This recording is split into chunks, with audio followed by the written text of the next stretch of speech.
Notizia arrivata ora, quindi non mi invento nulla, perché poi uno può inventarsele le cose, ma la Polizia di Stato della Questura di Pordenone ha denunciato, e questo che non capisco, in stato di libertà alla Procura della Repubblica presso il Tribunale di Pordenone, 4 cittadini pakistani, di cui 3 richiedenti asilo, ed uno in possesso di regolare permesso di soggiorno, nonché un cittadino italiano di origine pakistana, tutti di età compresa tra i 25 e i 36 anni, in quanto resisi corresponsabili di lesioni aggravate nei confronti di un cittadino pakistano richiedente asilo, 2 di loro anche per porto ingiustificato di strumenti atti ad offendere.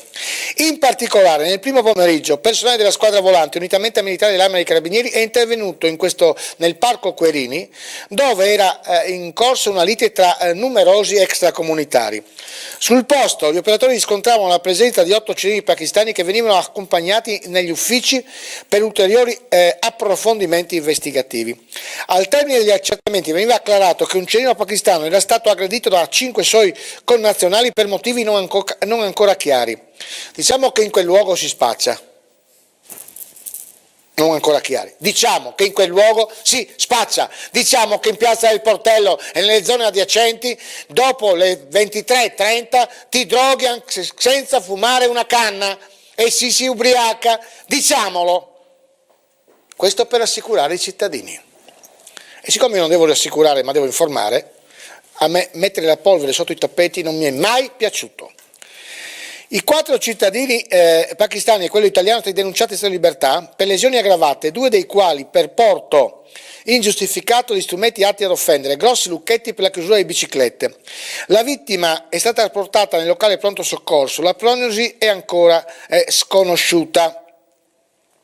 2 degli 8 identificati sono stati invece rilasciati perché estranei ai fatti supposti. Cioè, io dico, uno non può, cioè con tutta la buona volontà, Raffaele Padrone, vice segretario UGL nazionale della Polizia, non può andare avanti così, su.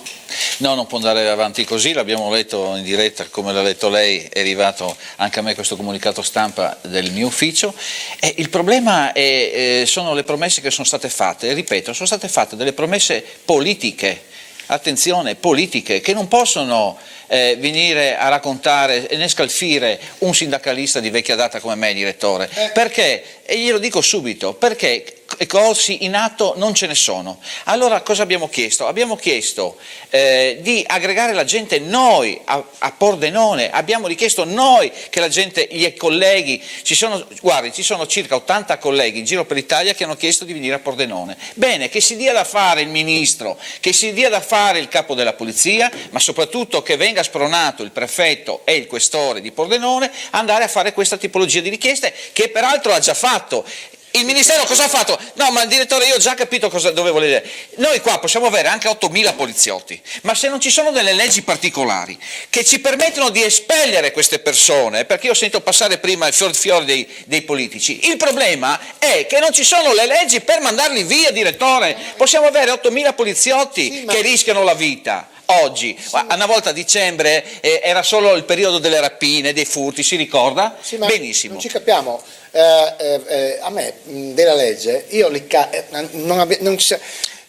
il governo non si accorgerà che poi arrivano le ronde, ma quelle vere, ma è questa la preoccupazione, e troverà qualcuno infatti, sul palo più alto con la corda al collo, o qualcuno nel fossato, e allora qualcuno è questa si la preoccupazione, perché gli italiani sono stanchi, ma è questa la preoccupazione. Gli italiani brava gente, però quando vengono presi per il naso alla fine tritano. Esatto, e questa è la preoccupazione, direttore. Sì. Però è inutile che mi si dica.